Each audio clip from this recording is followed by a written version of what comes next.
Se o assunto é saúde, você não pode perder tempo. Meu nome é Jefferson Medeiros e você está no Jeff Podcast.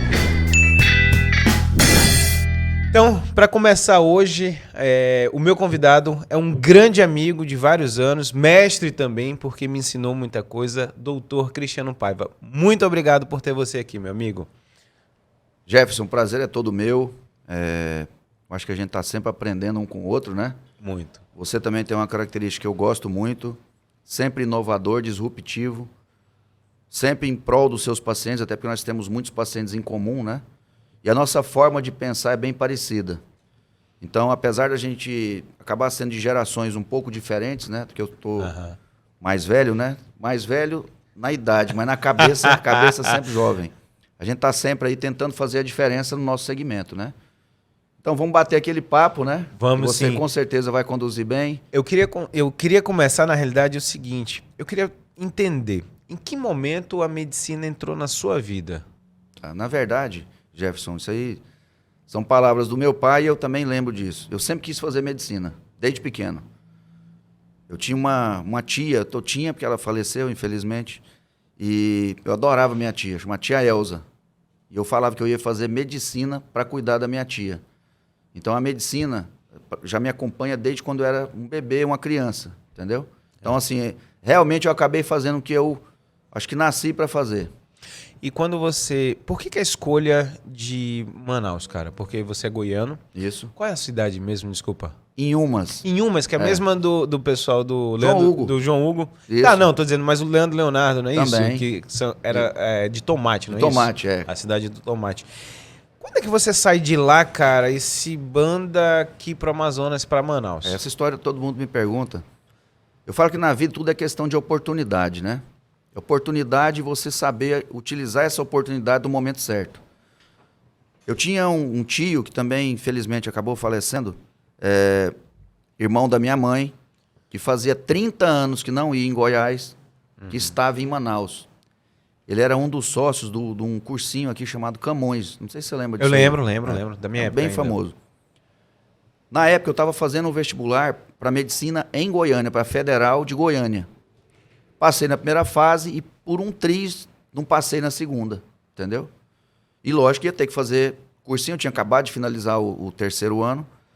E aí meu tio falou, Cristiano, é o seguinte, o vestibular de Manaus, por uma questão de uma greve, ele foi adiado, ele ia ser em novembro, dezembro, e vai ser em abril. Você não gostaria de ir comigo para Manaus? Estudava lá, porque vai ter que saber literatura do Amazonas, história do Amazonas, que é uma coisa regional. E, de repente, você faz essa prova, quem sabe você ganha tempo. Eu nem pensei. Falei, mãe, pai, eu vou com meu tio. Pronto. Então, eu vim para Manaus. Foi muito interessante isso aí, porque realmente eu vim, não parava de estudar, direto. História do Amazonas, literatura do Amazonas. E eu lembro sempre do professor Lázaro, não sei se você lembra disso aí, um professor de literatura e português. Era um show a aula dele de... Sim, eu lembro, lembra disso? Sim, eu tive aula com ele. Pronto. Moral da história, eu passei em primeiro lugar de medicina e segundo geral da UFAM. Eu só perdi para um colega lá da área de engenharia. Então, assim, moral da história, o Amazonas, Manaus, para mim foi um momento de oportunidade. Sim. Tanto é que eu falo que eu não saio daqui. Eu saio só a passeio, porque eu adoro essa terra. E quando você está dentro da faculdade, qual foi o momento que você pensou em fazer uma área cirúrgica? Quando é que você se apaixona pela cirurgia? Na verdade, assim, eu fiz medicina para fazer cirurgia. Então, é interessante isso aí que meus pais falavam que muitas vezes morria aqueles bichinhos, passarinho, o sapo e tal. Quando meu pai me olhava, eu estava lá abrindo sapo, abrindo passarinho. Então, assim, eu acho que eu já fiz medicina para fazer cirurgia. Uhum. Então, quando eu entrei na medicina, eu só fiquei na dúvida, né? À medida que o curso foi avançando. Sempre gostei muito da parte de cirurgia cardíaca, que eu tive a oportunidade de conhecer, né, de acompanhar. Quem foi um dos mentores na época foi o doutor Mariano. Mariano Terrazas. Mariano Terrazas. Na época, eu era acadêmico ainda, mas quem começou a fazer foi o George Butel, que é um cirurgião top hoje, todo mundo conhece. Acompanhei também a cirurgia plástica, que era outra área que me chamou a atenção. Tinha o Dr. Carlos Medeiros, eu acho que você também lembra foi dele, professor né? da gente. Exatamente. E por último, urologia, que eu tive como professor da graduação, o Dr. Edson Sarkis, todo mundo também conhece, um dos ícones, né, da urologia do estado. E depois, quando voltou da Europa, o doutor Anuar Samad, que hoje é o nosso secretário de saúde, que também eu tive a oportunidade de acompanhá-lo. Então, assim, o universo da urologia me chamou muita atenção. Por quê? Envolve tecnologia, que hoje, de repente, é uma das especialidades cirúrgicas que mais agrega tecnologia. Sim. Muito consultório, entendeu? Principalmente quando a gente fala de saúde masculina. E muito procedimento de consultório também. Então, assim, acaba que é uma especialidade que me agrega muito. Então, assim, desde cedo me chamou a atenção e fiz e estou muito realizado. Mas deixa eu te perguntar uma coisa, antes da gente começar, porque assim, a minha intenção é conversar com você sobre uma carreira médica de sucesso, porque a gente consegue observar hoje em dia na televisão, todo mundo já está acostumado a ver sucesso de quem trabalha no Instagram, quem é artista e tal. Só que a carreira médica de sucesso é uma coisa que vive tanto no background que a grande maioria não conhece. Só que antes de você ter sucesso na carreira, eu queria perguntar lá, como diz o caboclo daqui, quando você era liso. Isso. Como é que foi a história? E era bem liso. É, bem liso. Não, é porque assim, quando você sai quando eu te conheci na época da faculdade, a gente era contemporâneo, você um pouco mais lá na frente, você andava de ônibus, cara. Isso. Você tá entendendo? Então, quem te vê hoje em dia lá no Cristal, quando alguém te vê assim, bem vestido, fala assim, cara, eu lembro do cara que a gente ia pras festas e não tinha dinheiro direito pra ver. E não tinha mesmo, não. Me conta a história de quando você estava fazendo a residência de cirurgia e que você não tinha carro. Essa história é interessante. Eu passei, até finalizei o curso de medicina, fiz a prova para a residência de cirurgia geral no Getúlio Vargas, fiz em São Paulo, mas por questões financeiras, apesar de ter passado no sul de São Paulo, no Hospital Brigadeiro, eu acabei optando, por questões óbvias, né, financeiras, de ficar em Manaus, até porque a cirurgia do Amazonas é muito conhecida no Brasil inteiro. Muito bom. Comecei, não tinha carro. E essa história é interessante, eu sempre gosto de contar. Tem um grande amigo, parceiro meu, que é o Marcos Cohen. Marcos Cohen era o meu R+, e eu, R1, iniciando. Chegava todo dia entre 4h30 e 5 horas para já passar a visita, deixar tudo organizado. Você já foi residente, sabe como é que é. Eu descia do ônibus, aí chegava o Marco Cohen, que na época tinha carro, etc. Graças a Deus, sempre bem posicionado na sociedade, financeiramente. Encontrei com ele, ele olhou para mim e falou assim, você não tem carro? Eu falei, rapaz, por enquanto não, mas eu vou comprar. Aí ficou calado, entramos, trabalhamos o dia inteiro. No outro dia, olhou para mim, e aí? Pai, tô chegando aqui. Sem carro, Aí no terceiro dia, ele falou, rapaz, eu dormia pensando como é que eu poderia te ajudar. Tem um valor aí que eu ganhei dos meus pais, etc. E faz o seguinte, olha aí o valor de um carro que esteja dentro das suas possibilidades, eu vou te ajudar a comprar. Aí eu olhei o carro e tal, ele falou, não, agora a negociação é minha. Judeu, bom de negócio, lógico vai querer negociar. Com certeza, né? Com certeza. Pronto, aí eu sei que ele comprou o carro e uma coisa que é muito bacana é o seguinte, ele dividiu para mim esse valor, paguei direitinho, aí no final ele falou assim, olha, obrigado aí por você ter sempre pago tudo em dia, tudo direitinho, você é um cara muito correto. Falei, certo, mas agora você me emprestou um dinheiro, são mais de 6 meses que esse dinheiro está comigo, eu queria saber quanto é o juro. Aí ele foi e falou, olha, Cristiano, você é uma pessoa tão determinada, tão correta, e você cuida tão bem dos pacientes, que para mim é um prazer, é uma honra ajudar uma pessoa como você. Você não me deve nada, e mais uma vez, conte comigo. Pronto, foi dado o pontapé, porque com carro, né? O horizonte se abre, começa, né? a poder ter Outras possibilidade de fazer plantão, Exatamente. Você consegue se movimentar muito mais fácil, né? E é interessante a questão da gratidão, porque hoje em dia, quando eu faço as minhas cirurgias, muitas vezes eu recebo um paciente que tem um problema de próstata e conjuntamente tem problema de hérnia. Sim. Você acha que para me ajudar a fazer a hérnia eu vou chamar quem? Marcos Cohen. Lógico. Porque é a questão de confiança, de parceria e de gratidão. Então, assim, hoje é uma pessoa que mora no meu coração pelas atitudes nobres, que ele teve comigo desde o início, entendeu? Quando a gente vai começar a falar sobre sucesso, Cristiano, eu já vi que você trouxe aqui alguns livros que te baseou, norteou. Isso. E eu vejo Napoleon Hill falando sobre as 16 leis do sucesso. O que é o sucesso para você, Cris? Jefferson, como você bem sabe, eu sou de família humilde, só que meus pais, eles são pessoas simples, mas cheias de valores, entendeu? Então, eu nasci na roça. Então, eu sou goiano do interior de Goiás, entendeu? Então, só que eu sempre tive uma questão comigo. Acho que você deve ter a mesma energia, até por isso que a gente tem essa sintonia tão boa. Eu sou inquieto.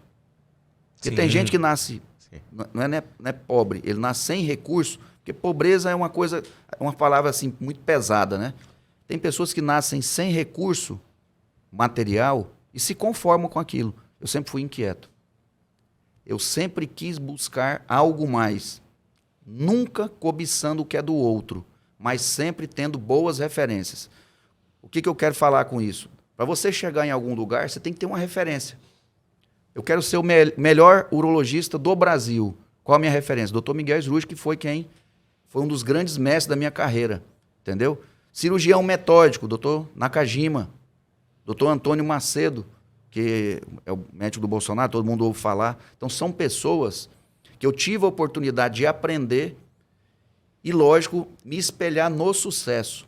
E sempre inovando, buscando, porque a gente estava conversando aqui antes, cada um tem seu modelo de sucesso, entendeu? Então, assim, muitas vezes você olha em mim alguma dica que você vai incorporar no seu dia a dia, na sua carreira, mas dando o seu toque pessoal, que é o que muitas vezes a pessoa não entende, porque o sucesso não nasce pronto, ele tem que ser maturado. E a gente estava conversando também, quando eu era residente, você era meu acadêmico, então assim, foi um sucesso progressivo. Sim, sim. É o que vou fazer 24 anos de formado.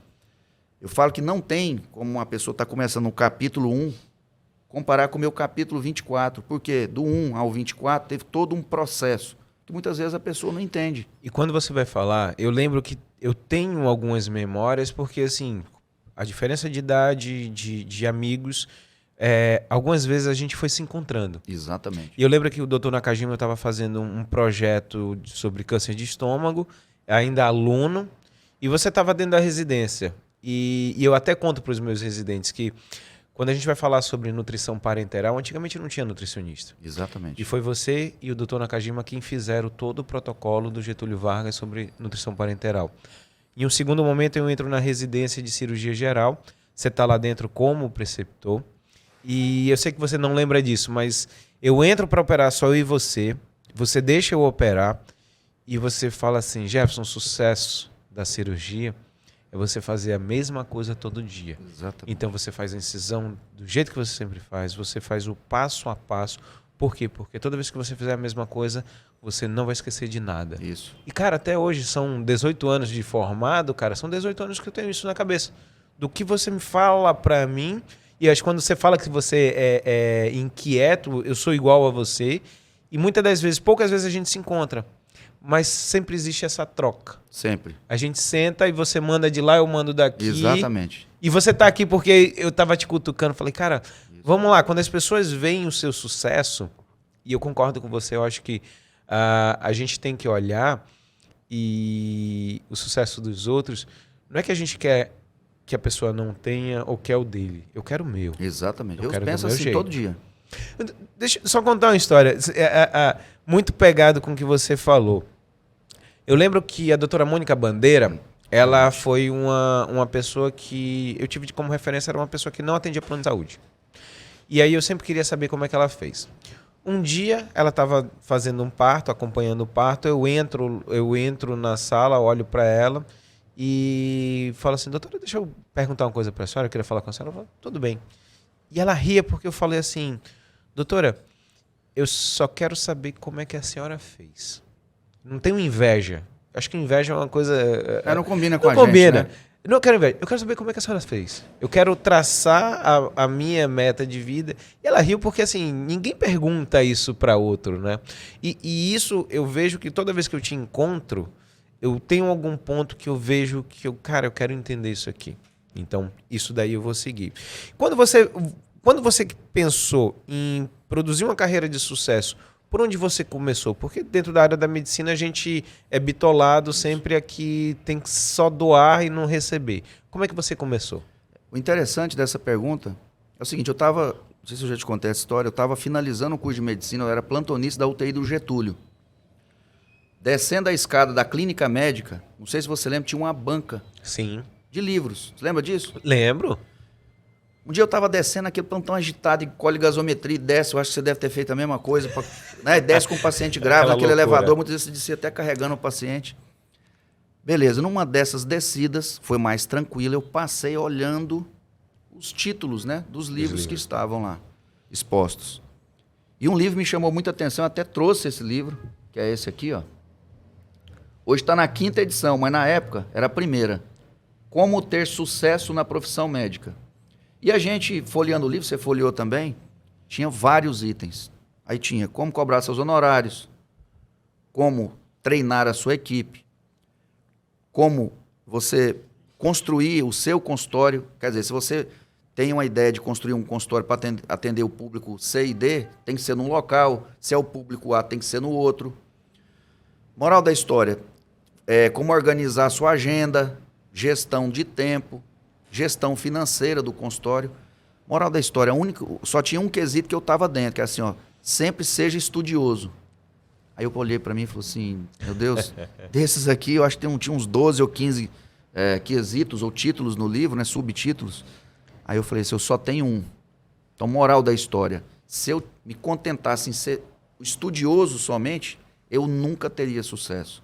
Então, isso aqui foi um gatilho que eu comecei a ler. Lógico, eu li esse livro aqui, eu leio até hoje, umas 10 vezes. E sempre tirando uma nova mensagem. Então, eu falo que para você ter sucesso, lógico, você tem que estudar muito na medicina. A gente sabe disso, que a gente estuda até hoje. Sim. A gente frequenta congresso. A gente, graças a Deus, escreve trabalho, orienta PIBIC. Porém, isso não é o bastante. Não adianta. As pessoas têm que saber, primeiro, que você é humano. Porque a medicina hoje, cada vez mais se cobra a humanização. Os grandes hospitais hoje são exemplos disso aí. É humanização em todos os sentidos. Outra coisa que é interessante também, nós temos que ter planejamento. Então, nada hoje é empírico, nada é por acaso. Tudo tem que ser planejado. E, por último, é equipe. Ninguém cresce sozinho. Nós dois somos exemplos disso aí. Por exemplo, chega no meu check-up um paciente com nódulo de tireoide. Entendeu? E você faz um excelente trabalho nisso aí. Pronto. Para quem que eu vou mandar? Para quem sempre está falando sobre tireoide. O que é interessante isso aí tudo? Muitas vezes eu mostro seu Instagram. Uhum. Aí entra a força da mídia social. Olha, eu estou lhe mandando para o meu amigo, Dr. Jefferson. A minha sugestão é que você entre no Instagram do Dr. Jefferson. Ele tem muitas explicações sobre o seu problema. Para quando você ir, leva as suas perguntas, baseado no que ele já falou, para você discutir com ele. Isso aí não tem erro.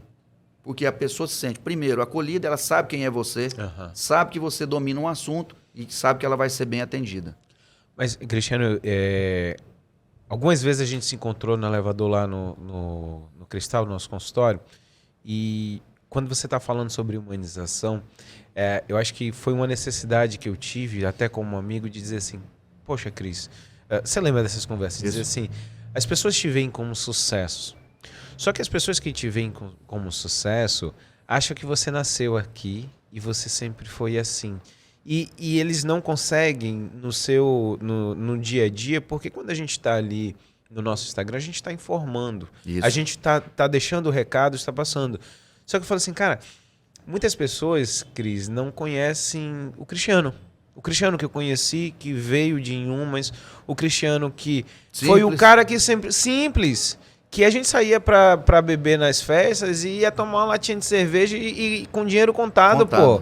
E quando você chega dentro da faculdade, quando as pessoas olham pra você, eles não entendem o que eu vi. Que foi o Cristiano que sempre esteve na frente, sempre esteve pensando sempre na inovação. E tudo que eu via você pegando, eu falava, cara, bicho, o cara já tá ali. Quando eu lia uma coisa, você já estava fazendo.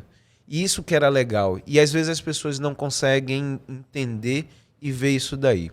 Cris, quando a gente vai olhar para os nossos alunos, você é professor também da UEA junto comigo, e eu vejo muitos alunos assim, cara, a medicina já deu, tá saturado. Como é que você vê uma carreira médica, ou até se algum aluno chegar para você e perguntar, pô, professor, como é que eu construo a minha carreira para eu ter uma carreira de sucesso? Isso aí é um tema que eu gosto de falar muito. Eu até te mandei uma das pequenas aulas que eu faço. É o seguinte, o mercado médico, com certeza, se a gente for analisar que hoje nós temos Se for contar com Coari, nós temos 5 faculdades no estado, né? Vai ter em Manacapuru agora, acho que é a 6ª, né? 6ª faculdade. Nós vamos formar mais ou menos por ano, se a gente for analisar, pelo menos uns 600 médicos que vão ser lançados no mercado, né? Por exemplo, hoje eu e você, nós atendemos só particular, não é uma consulta tão acessível, né? Sim. Eu não gosto de usar o termo nem barato nem caro, porque Os valores você são não precifica, outros, né? Mas assim, não é uma consulta tão acessível. Mas assim, hoje eu não tenho vaga, eu tenho até fila de espera, que deve acontecer isso com você também. Sim. Mas aonde eu quero chegar? O que torna a gente, assim, diferente ao ponto de ser um objeto de desejo, né? Porque hoje a gente acaba criando, quando você cria uma marca, né? Você criou a marca Jefferson Medeiros, eu tenho a marca Dr. Cristiano Paiva, entendeu? Então, nós temos as nossas marcas, que é o que a gente tem que ir valorizando, né? Isso não é da noite para o dia, mas nós temos um ponto que é comum a todos que têm sucesso na medicina, é o paciente.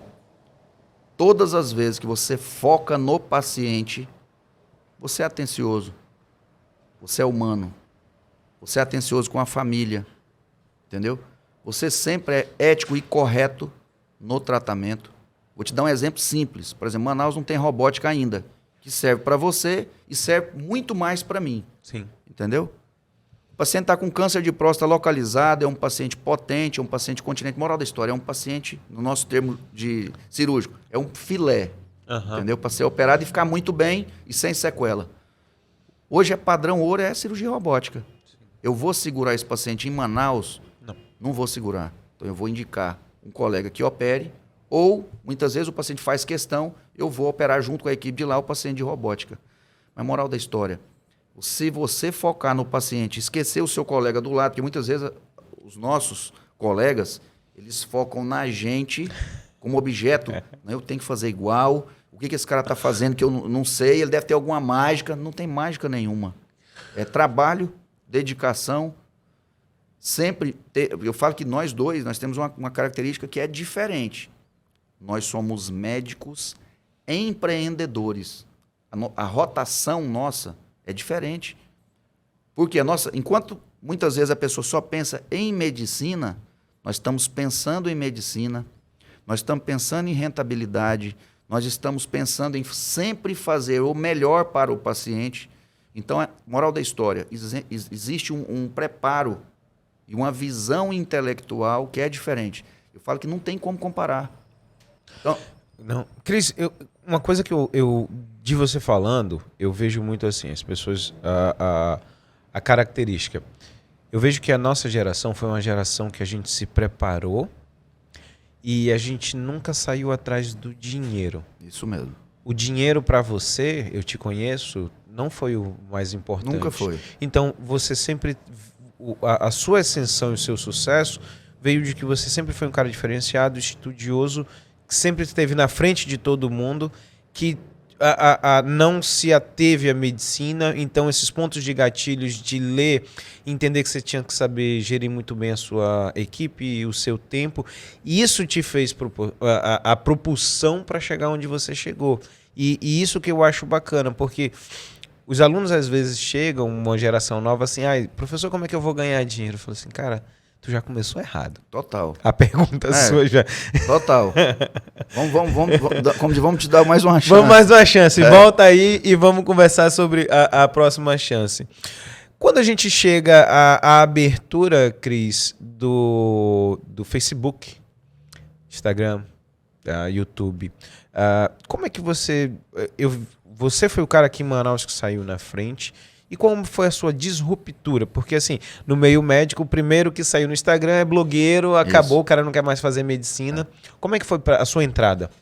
Na verdade, foi o seguinte, não sei se isso aconteceu com você. Sabe quando você se identifica? Então, assim, quando eu entrei no Facebook e fui vendo as postagens, os estilos, né? Era uma coisa muito primária ainda, né? Sim, você concorda comigo? Com certeza. Tanto é que eu muitas vezes entro para ver o que eu publicava no início e comparo hoje, aí eu boto a mão na cabeça, falei, meu Deus, eu era corajoso demais. Eu ouvi uma história seguinte, se você vê a sua primeira publicação e se você tiver orgulho, é porque você demorou demais para começar. Exatamente. É isso aí. Então, assim, eu boto a mão na cabeça e falo, rapaz, eu era corajoso, viu? A moral da história, o que aconteceu? Vi aquilo como uma vitrine. Olha só também a sacada que eu tive. O nosso conselho é extremamente conservador. Na verdade, a medicina é conservadora, entendeu? Quanto à questão de exposição, que é o marketing, né? Então, se a gente analisar bem, por exemplo, como era que era mais ou menos o jargão da medicina. Você se forma, você se especializa, faz residência, faz tudo, e você vai demorar entre 10 e 15 anos para ter sucesso. Não é assim? Consolidar o seu sucesso. Sucesso. Os livros de marketing médico antigos era isso. Exatamente, pronto. Hoje em dia, estou te falando porque eu sou muito antenado nisso aí. Eu sou formador de residente. Eu formo residente todo ano. Entendeu? Então, se o residente, ainda mais o residente que me acompanha direto e gosta e tal, por exemplo, tem residente meu que finaliza no outro ano, já está com praticamente o número de seguidores que eu tenho. E posta as postagens muito parecidas e tal. Também tem uma visão bacana. Moral da história, o que se demorava 15 anos, hoje você encurta para 2, 3. Isso é a velocidade. Mas uma outra coisa que eu sempre comento é, pronto, quando eu comecei, você é exemplo disso aí, quando você tem uma atitude disruptiva, o que mais você tem é crítica. Olha para você ver o que eu vou te contar. Um dos amigos em comum falou assim, chamou o Tiago, meu irmão. Tiago, isso é porque eu estava postando no Facebook ainda, né? Postava cirurgia e fazia as postagens de eu atendendo e tal. Aí ele chegou com o meu irmão e falou assim, rapaz, conversa com o seu irmão que ele está fazendo um papel ridículo. Todo mundo está falando mal dele. Aí o Thiago sempre foi muito calmo, né? Muito tranquilo. Ele falou assim, rapaz, eu conheço meu irmão. Meu irmão não faz nada à toa. Com certeza tem um motivo do Cristiano está fazendo isso aí. O que foi acontecendo, esse é o maior indicador. Enquanto o meu consultório só crescia, que é impressionante, foi uma coisa exponencial. O das pessoas ficava estacionado. Moral da história, quem me criticava, hoje me copia. Que é a história que a gente sempre ouve e é na prática, né? Não, eu lembro, Cris, que na época da pandemia eu comecei a fazer live, a gente chegou a fazer lives juntos. Muito boa. E as pessoas ficavam assim, mas cara, às vezes se eu faltava um almoço, alguma coisa, o pessoal falava... Primeiro que ficou o apelido como Jeff da Live. Então era o Jeff da Live, se eu faltava um almoço entre os amigos, falando, não, deve estar fazendo uma live. E aí quando as pessoas agora acordaram, eu acho engraçado assim, caiu um por um. Exatamente. De ligar e perguntar assim, como é que você faz? Isso. Como é que é? Eu quero... Qual é o material que você usa? Como é que você pensou? Aí eu falei assim, eu vou te falar, você deve fazer a mesma coisa. Eu ajudo todo mundo. Todos? Todo mundo. Então assim, por exemplo, vou te dar um exemplo. Assim, a gente estava conversando lá, eu peguei as aulas que eu preparei, passei todas para você. Depois você pode checar. Eu já vi. Então, eu sou uma pessoa que nunca retém o conhecimento. E você também tem essa característica. Quanto mais você ensina, mais você aprende. Isso é a questão meio lógica, né? Sim. Muitas vezes também existe aquele gatilho da gratidão. Por exemplo, te passei, né? Se você lê alguma coisa diferente e você vai lembrar de mim, Xano, rapaz, eu li isso aqui e lembrei de você na hora. Tô te mandando. Jefferson, isso não tem preço. Ô, Cristiano, uma coisa que é muito disruptiva para conversar, até quando as pessoas falam em medicina, ambição, cara. Porque as pessoas às vezes confundem ambição com uma coisa até dentro da nossa área médica, ou até os pacientes quando olham pra gente falam assim, cara, mas um doutor tem ambição? Tem que ter ambição. Muita. Né? E aonde você pautou a sua ambição? Na verdade, eu sou capricorniano, né? Não sei se você é ligado nisso aí. Eu não sou também, mas assim, sobre o meu signo... Eu sei. Eu também sei muito. do meio. Eu sei do meu. Então, assim, o capricorniano, ele é muito trabalhador. Você nota isso aí? Nós temos essa característica. Eu sou extremamente metódico, organizado, entendeu? Mas, ao mesmo tempo, eu também sou um cara humano, entendeu? Agora, uma característica que eu tenho também, eu sou um cara muito reservado. Tanto é que muitas vezes as pessoas se confundem um pouco. Sim. Tipo assim, eu não sou... Apesar de ser um cara que hoje fica na mídia, um médico que fica, fala... Nós estamos aqui hoje falando para um público gigante, com certeza você vai postar isso aí em nível nacional. Porém, eu sou reservado com as pessoas que ficam muito próximas a mim. É por isso que poucas pessoas conhecem o Cristiano. Pessoa normal, simples, sim. Entendeu? Simples, alegre, bem resolvida. Entendeu? Você vê que quando a gente começa a conversar aqui, eu, você e o Márcio, Então, é uma brincadeira, uma Não, festa, e outra coisa, entendeu? as pessoas vão ver você, pô, bem vestido, tudo. A gente senta aqui, toma um café com um pão de queijo, pegando com a mão. Com a mão, E, sem e frescura. sem frescura. Mas é isso que é interessante, que as pessoas entendam que você sempre foi uma pessoa que foi tímida. Assim como seu irmão. Isso E eu, mesmo. eu morei em Goiânia e você vê muita característica do goianão. Isso. É muito isso. É uma pessoa mais reservada na dele, extremamente aberta para amizades. Eu acho que em uma, Isso. 2 semanas eu já estava fazendo churrasco na casa dos outros. Exatamente, é isso mesmo. Mas só que ele é reservado no jeito de ser. Isso, É isso? é isso mesmo. E, Cristiano, inovação. Quando a gente veio falando agora na sua carreira de sucesso, a gente veio falando sobre várias coisas, e a inovação, quando você entrou e pautou, você entrou na rede social, você começou Facebook, começou Instagram, começou vídeo. Algumas vezes a gente tem umas trocas de noite que eu falo assim, Isso. cara, eu gostei desse vídeo. Exatamente. Gostei das coisas que vocês estão fazendo. Mas assim, quando você fala sobre inovação, aqui dentro do Amazonas, eu lembro muito bem que a gente operava no mesmo dia lá na Fundação Secom, e de repente veio um trabalho seu para produzir, para montar uma sala inteligente. Fala um pouquinho sobre essa sala inteligente.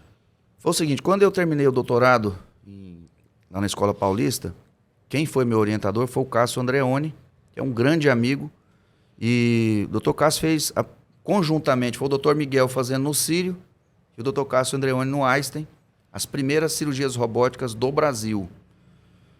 Sem contar que eu fiz todo um treinamento de cirurgia laparoscópica com ele também. Quando eu vinha para Manaus, ele me chamou, falou, Cristiano, você não quer ficar em São Paulo? Fica aqui comigo, a gente está super bem. Eu falei, Dr. Cássio, eu sou muito grato àquele estado. Então, eu não posso virar as costas para um estado que me atendeu e me recebeu muito bem. Eu sou de fora, sou goiano. Hoje eu sou mais manauara do que goiano, entendeu? Então, eu tenho esse dever de gratidão. Pronto, então você vai fazer o seguinte, você leva o projeto de robótica para você fazer em Manaus. Jeff, eu vim com essa missão. Então, vim para Manaus. Na época, quem me recebeu muito bem lá no SECOM foi o Dr. Leônidas, cirurgião de cabeça e pescoço, assim como você. O Dr. Edson depois assumiu lá a presidência da Fundação SECOM e eu apresentei esse projeto. Eu lembro que o Dr. Edson pegou o meu projeto e estava pronto. Ele e a doutora Kátia Torres. Folhearam. Aí ele falou assim, você acha que isso é viável? Eu falei, não, se a gente usar a política que a gente sempre usou, nunca vai ser.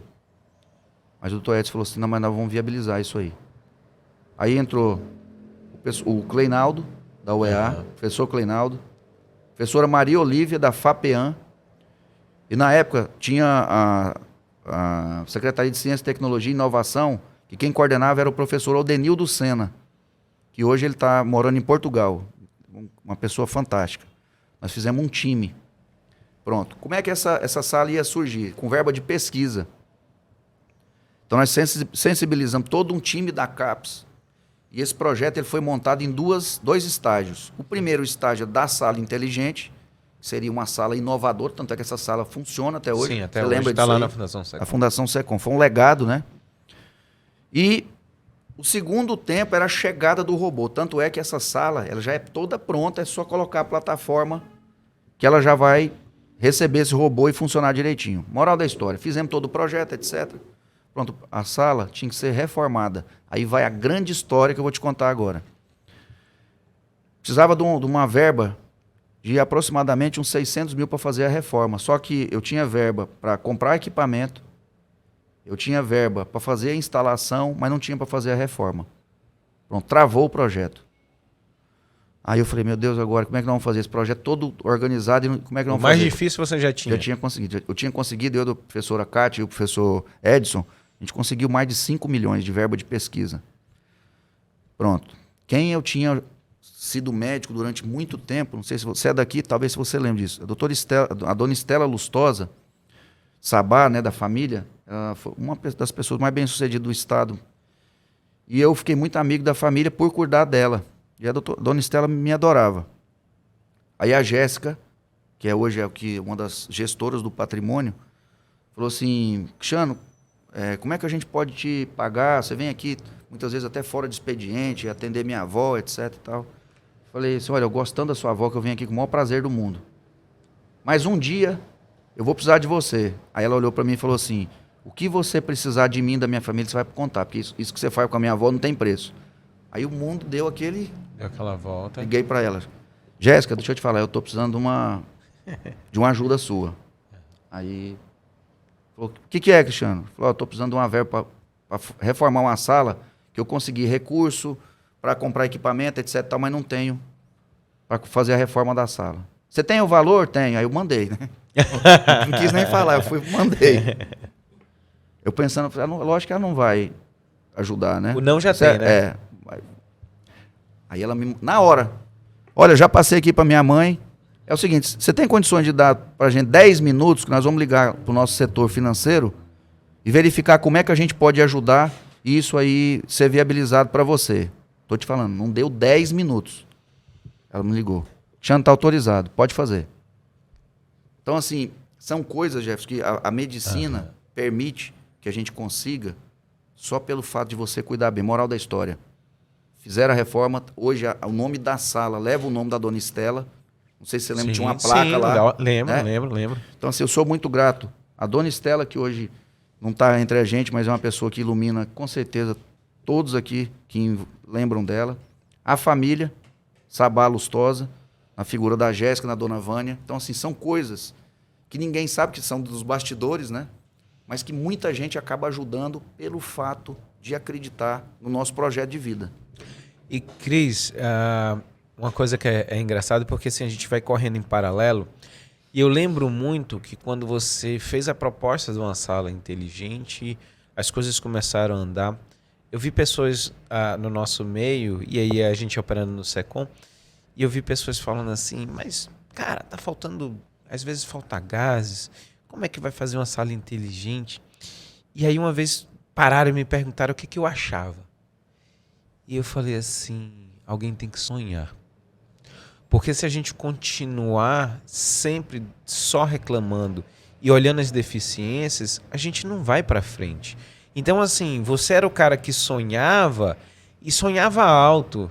Só que as pessoas estão muito acostumadas a ou ter sonhos mais rasos ou a achar sempre que a gente tem que sempre enxugar o gelo. Mas eu falava assim, cara, alguém tem que sonhar.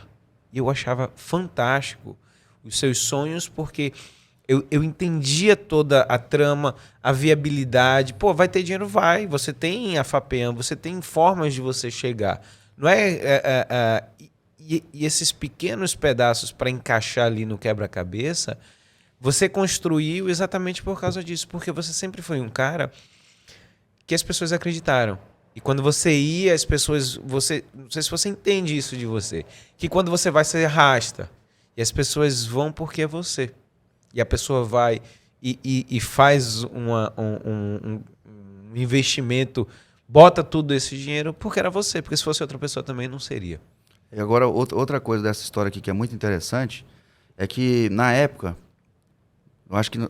Contando, acho que são 8 salas no SECOM, né? Sim, são 8, né? 8 salas, né? É. Sem contar aquela Sem pequenininha, aquelas pequenininhas, né? É. Uhum. Aí um dia eu tava chegando para operar, é muito engraçado esse negócio de sala inteligente.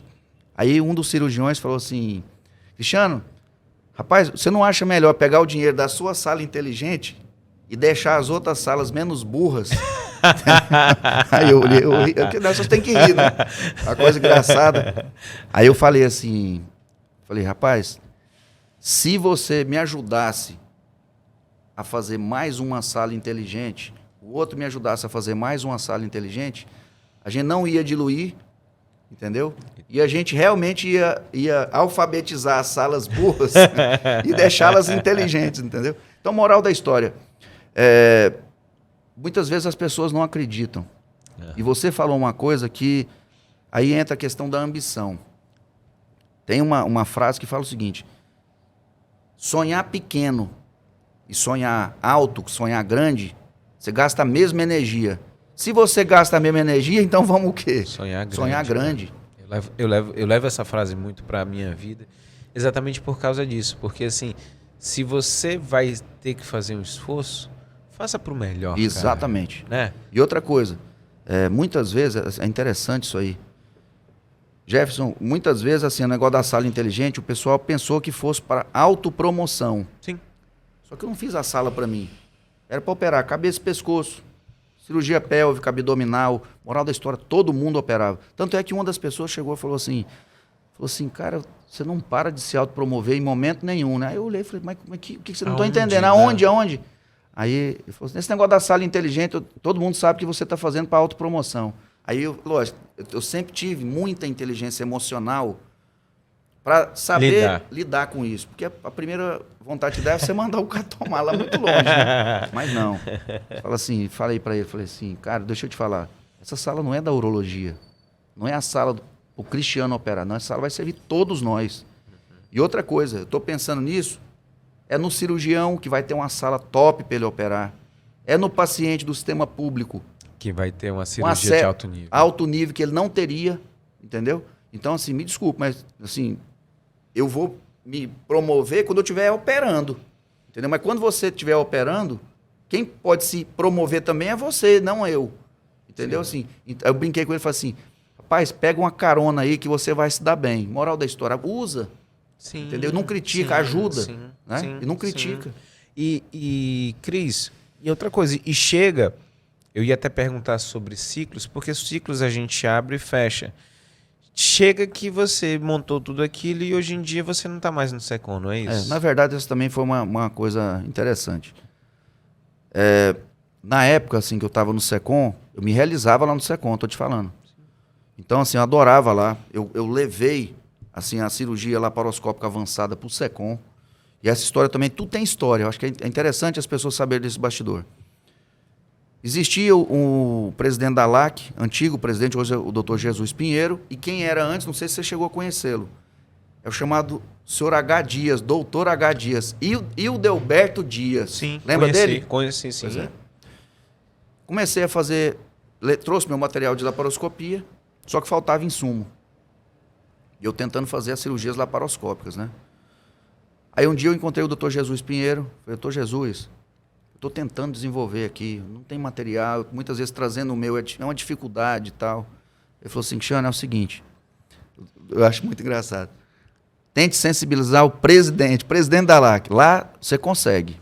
Fiz o projeto, cheguei com o Dr. H. Dias, Dr. H. Dias, eu estou querendo fazer um tipo de cirurgia menos invasiva, que o paciente fica menos tempo internado, aumenta a rotatividade de leito, gasta menos anestésico, moral da história, estou vendendo meu peixe, né? Ele falou assim, olhou, atencioso, né? Muito educado. Falou assim, meu filho, é o seguinte, eu vou te dar a verba para você fazer 15 cirurgias.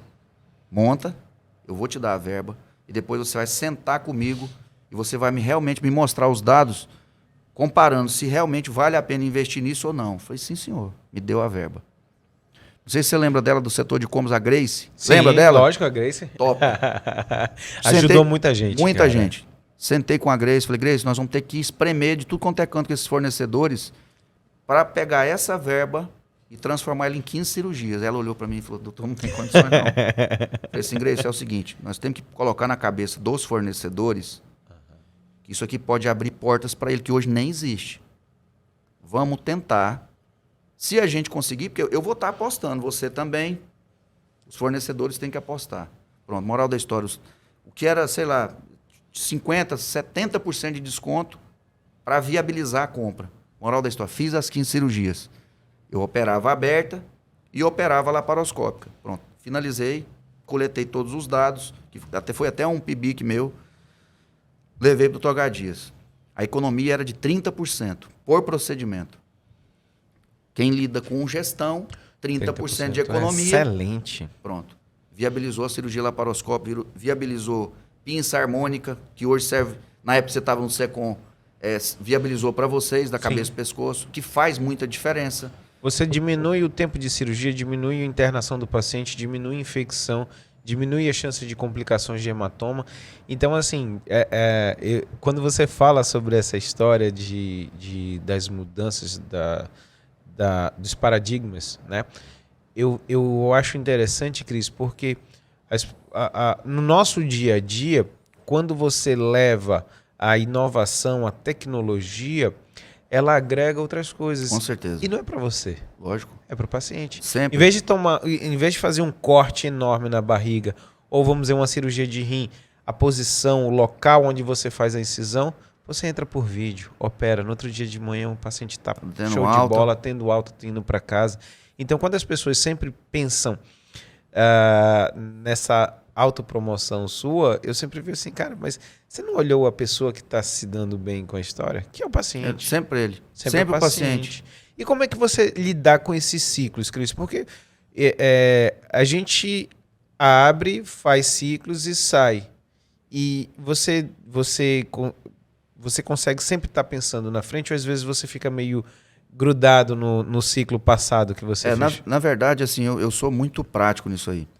Então, assim, realmente eu deixei a minha contribuição no SECOM.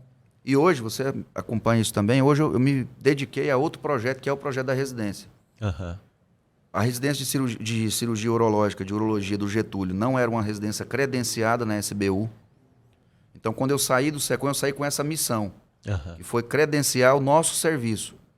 Então, na próxima visita, quer dizer, isso é um processo, você sabe disso, né? Sim, lógico. Então, são 10 anos que eu estou nisso aí. Então, no próximo ano, a gente vai ganhar a última avaliação para ter o credenciamento pleno da cirurgia urológica do Estado. Então, assim, aí eu fecho mais esse ciclo. Tanto é que eu falei assim, olha, depois que eu fechar isso aí, a minha missão aqui está cumprida. Aí eu vou dedicar a outro projeto, que é esse projeto que você está empenhado também, que é educação médica, de carreira médica. Pronto, eu só vou fechar, entregar, tá aqui, tá pronto. Só conduzir, entendeu? E aí eu entro nesse projeto de educação médica, carreira médica de sucesso, que hoje é um tema, que é o que você falou, tudo é um processo. Que hoje eu sei falar sobre isso, você sabe falar muito bem sobre isso, outros colegas, Rizieri também sabe falar muito bem sobre isso aí, e o mercado precisa disso. Né? Vai chegar um dia, eu ia te perguntar para onde você vai. Então, o seu foco agora vai ser trabalhar os amigos, os nossos alunos, para ter uma carreira de sucesso, é isso? Exatamente. Na verdade, o que eu sempre digo, assim, quando as pessoas têm a oportunidade de estar comigo, como a gente está aqui nesse bate-papo mega agradável, muitas vezes você errou, né? Eu errei muito, Sim. Você também errou muito. Você podia fazer uma reta só, aí você dá uma volta gigante para chegar no mesmo ponto, né? E levando porrada de tudo quanto é lado. Nós já sabemos. Vai por aqui, porque se você for pelo outro lado, você vai demorar, vai cansar e muitas vezes você não vai chegar. Uhum. Então essa é a ideia. Ô Cris, uma vez eu estava... Você sabe que eu vou fazendo exercício físico, pedalando, eu e o Newton Orlando, 5 horas da manhã. Top, o Newton. E aí uma vez eu conversando com ele, e ele falando assim, poxa, cara, mas as pessoas que falam sobre carreira de sucesso médico, tal, e a gente tendo uma discussão ali, uma DR, o que eu achava e o que ele achava. E aí teve um momento que eu parei para ele e falei assim, Newton, a gente tem 18 anos de formado. Eu falei assim, quanto você acha que vale tudo que você sabe desses 18 anos?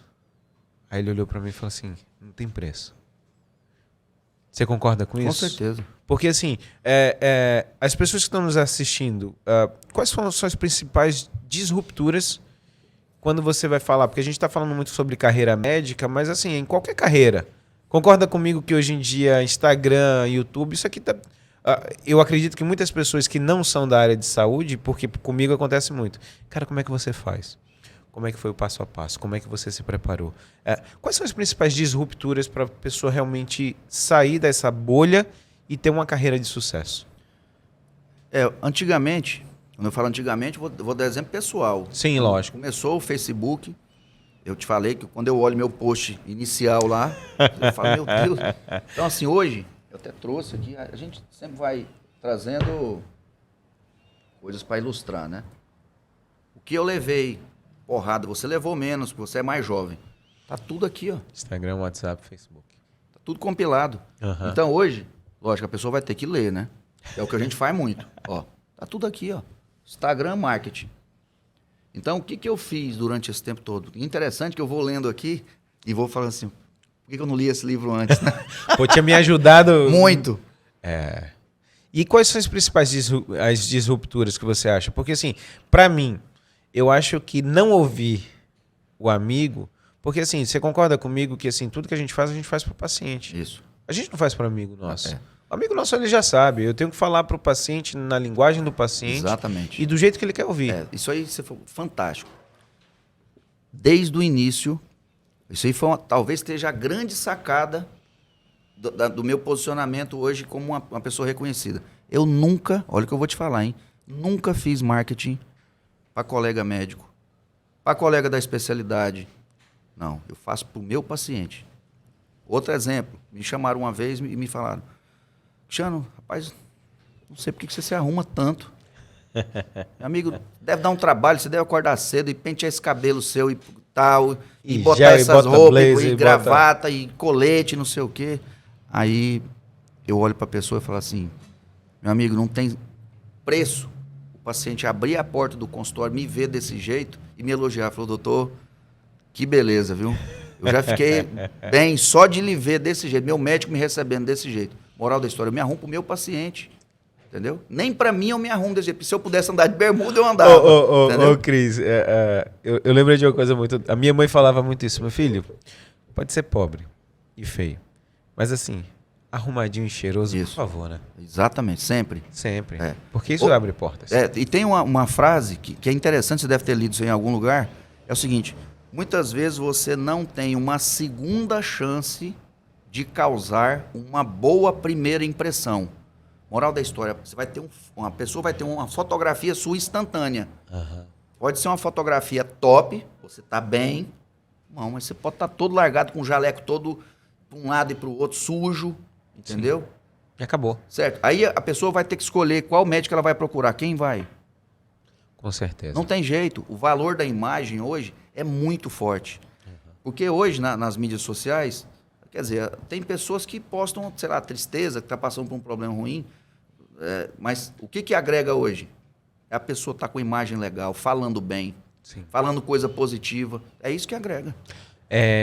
Eu vi também outro livro aqui, cara, que você botou, Diego Barreto, Nova Economia.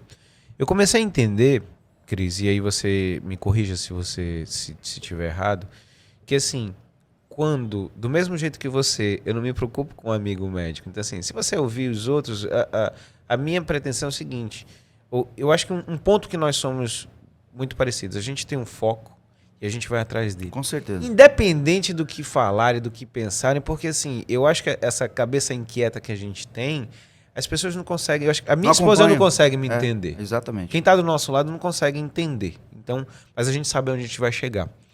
E nessa construção, eu comecei a entender que só tem um foco, que é o paciente. Total. Então eu falo para ele, eu me arrumo para ele. E quando eu vejo sobre a nova economia, eu entendo muito que é o seguinte, ao invés de você estar querendo abrir um funil para que tenha vários pacientes que eles venham, tratar muito bem aquela pessoa que, como você falou, o valor da consulta nossa não é um valor acessível. Então assim, vai ter pessoas que aquele valor para ela, ok, nada demais, mas vai ter aquela pessoa que guardou ali R$10, vai vir com o bolinho todinho, mas eles querem ouvir o que você tem. Com certeza. E o respeito a essa pessoa é que fez você chegar onde você chegou. Você concorda comigo? Total. Eu falo o seguinte, Jefferson, assim, a estrutura pública é diferente dos nossos consultórios. Os consultórios climatizado, cheiroso, entendeu? Todo envolvente, né? Aconchegante. Sim. A estrutura pública não. É aquele sistema que a gente já sabe. Só que a pessoa que está lá, ela tem o mesmo, estou te falando sério, quem me conhece sabe disso, o mesmo valor da pessoa que ela me procura no consultório. E a gente acaba, eu sou assim, você é assim, reconhecido por isso. A gente não, como é que eu posso falar? Você não dá valor para a pessoa pelo que ela tem, e sim por ela estar lá na sua frente e você ter que cuidar dela. Mas tem uma história interessante, deixa eu te contar essa, que tudo é aprendizado. Teve um dia que eu estava na clínica, lá na Urocentro, aí as meninas falaram, no horário de meio-dia e meio, eu tinha, sei lá, 1 hora para almoçar. Aí as meninas falaram, doutor, tem uma urgência para o senhor aqui. É um paciente sondado e tal, e ele é do Careiro. Vou falar da localidade, que é interessante. Sim. Ele é do Careiro e ele queria ouvir o senhor, tá? Ele e o filho. Aí, não, eu falei, mas gente, eu não vou nem ter tempo de almoçar, né, doutor? É um senhorzinho... Dizer que já rodou por uns 3 consultórios hoje, ninguém quis atender ele. Aí pronto. Pode trazer então. Aí trouxe. Sério mesmo. Quando ele entrou, quando eu fui falar, ele falou assim, doutor, antes de eu falar qualquer coisa, eu queria saber se o senhor vai poder me atender. Porque quando ele pegava a sondinha dele e falava assim, porque quando me viram com essa sonda, os médicos não quiseram nem olhar para mim. Eu falei, não, meu amigo, sente aqui, vamos bater um papo. Aí conversa vai, conversa vem, entrou em retenção urinária, sofreu, foi atendido, é rara a passagem de sonda, sangrou. Moral da história, foi aquela tragédia, mas ele chegou lá. O senhorzinho super... Aí ele falou, doutor, e aí? Aí ele já trouxe os exames, aí eu falei assim, senhor fulano, o caso do senhor é cirúrgico, entendeu? E, assim, como é que eu posso lhe ajudar? Aí ele falou assim, doutor, quanto é essa cirurgia? Ele, simplesinho. O filho dele, a mesma coisa. Aí ele falou assim, falei assim, ó, seu Ferdinando, eu tenho uma secretária que lhe passa honorário e tal. Aí ele falou assim, doutor, deixa eu lhe falar uma coisa. Eu já rodei uns 3 consultórios, do senhor é o 4º. Me fale quanto é o preço da sua cirurgia. Sério mesmo, eu falei o valor que eu cobro. Normal. Aí ele falou assim, isso aí inclui tudo? Eu falei, não, inclui meu honorário, mas assim, a despesa disso é tal, tal, tal. Ele falou, meu filho, anote aí. Aí foi anotando um papelzinho, aí somou no final. Aí eu falei, senhor Fernando, é mais ou menos isso aí. Aí ele olhou para mim e falou, doutor, vamos fazer. Meu filho, vá lá no carro e pegue o dinheiro, que nós vamos pagar a cirurgia agora. Moral da história, você nunca pode subestimar o que a pessoa pode pagar pela saúde dela. Sim. Nunca. Sim. Isso eu aprendi com esse caso e com vários outros. Muitas vezes você faz aquele pré-julgamento, nunca vai ter condições de pagar uma cirurgia comigo. Nunca você pode fazer isso. Entendeu? Isso aí é uma coisa que eu aprendi e levo para a minha vida. Por quê? Outra coisa, muitas vezes, já aconteceu e deve ter acontecido com você, muitas vezes a pessoa em si, ela não tem. Mas ela trabalha com uma pessoa muito bem sucedida que adora essa pessoa. Já foi. Olha, o doutor Cristiano estive aqui e tal, falou que a cirurgia é tanto. Liga para o doutor Cristiano, quem vai custear a sua cirurgia sou eu. Está autorizado. Então, assim, a gente sempre tem, primeiro, valorizar nosso trabalho, porque nós estudamos muito por isso. Sim. Mas, segundo, sim. nunca subestimar o poder que a outra pessoa tem de cuidar da saúde dela e muitas vezes pagando por isso. Cris, eu lembrei de 2 histórias rápidas para te contar. Uma foi em Goiânia, cara. Você estava contando aí. De um senhorzinho, cara, do interior. Mas aqueles da roça, cara. Era eu, devia ser eu, quando era mais novo. De sentar e ele não olhava no meu rosto, cara. E é exatamente isso quando a gente fala sobre o paciente. É o seguinte, quando a gente vive para eles, qual era todo o meu trabalho ali? Eu tinha que entender até onde ia o entendimento dele para dizer para ele que ele tinha um problema que era grave e que ele tinha que ser atendido e operado. E eu acho que essa visão do paciente volta ao que a gente estava falando. Eu acho que é a visão mais importante que se tem de você fazer a sua carreira médica pautada no seu paciente. Exatamente. Você tem que trabalhar por ele, você pensa por ele, você respira o paciente. E quando a gente vai falar sobre medicina, a base é ele, cara. A gente não tem outro momento e outra possibilidade. Cris, pra gente ir terminando, cara, eu queria que você... Eu sempre tô perguntando para as pessoas sobre um livro e uma música. Livro eu acho que você já trouxe mais Isso. do que livro. Mas assim, qual foi o livro que quando você leu, mudou seu mindset, você falou assim, cara, a minha vida eu vou traçar a partir disso aqui? Tem um livro que é inesquecível para mim, não sei se você já leu esse livro, que é a história do William Halsted. É um cirurgião americano que foi o precursor do modelo de treinamento cirúrgico que a gente tem hoje. Esse livro ele é clássico, tá? Chama Câncer, Cocaína e Coragem. Então esse livro... Não é um livro, tá? Aí eu vou... leia, Câncer, Cocaína e Coragem. Aí a pessoa fala, pô, mas cocaína... a pessoa tem que entender, eu vou fazer só um spoiler desse livro. É o seguinte, cocaína é porque ele testava, junto com os assistentes dele, a cocaína como anestésico local para ele fazer cirurgia. Sim. E nesses testes ele acabou ficando o quê? Dependente químico. E depois ainda saiu dessa ainda. O livro é imperdível, assim, para você que é uma pessoa que gosta de ler, absorver e colocar em prática, esse livro é fantástico. E você falou de livro e uma música, cara, que marcou a sua vida, marcou um momento. Música. Assim, eu não sei se você tem esse hábito. Eu gosto muito de operar ouvindo música. Sim. Tá? E para mim, a música que me deixa muito calmo, e eu peço para colocar exatamente naquelas cirurgias bem complexas, é aquela Nona Sinfonia de Beethoven. Entendeu? Para mim, aquela música, sei lá, é uma coisa abençoada. Eu acho que realmente ele, naquele momento ali, ele estava altamente inspirado quando ele compôs, né, a Nona Sinfonia. Para mim, é a música inesquecível. Cris, eu queria te agradecer demais, cara. Eu acho que assim, quando a gente está conversando aqui, eu entendo às vezes aqueles podcasts que vão 3, 4, 5 horas, Isso porque mesmo. exatamente Não falta assunto, isso, né? não falta assunto. Eu quero que você volte uma outra vez para a gente falar Vai sobre ser um assunto prazer. médico, específico, urológico. Mas, cara, eu fiquei muito feliz e eu acho que para todo mundo que está nos assistindo, eu queria dizer primeiro que eu sou seu fã.